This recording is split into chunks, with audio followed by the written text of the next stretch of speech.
We have another pickup for today. One box na ganitong size.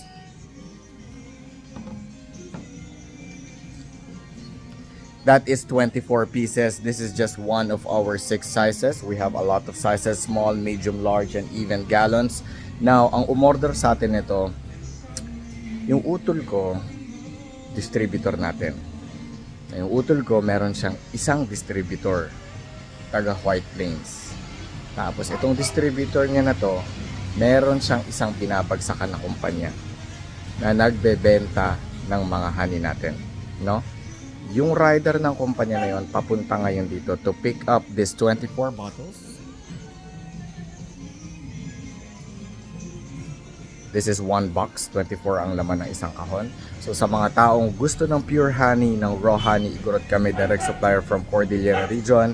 Pang personal na gamit mo, pang negosyo mo, pagkakakitaan mo, mensahe lang. Ingat palagi.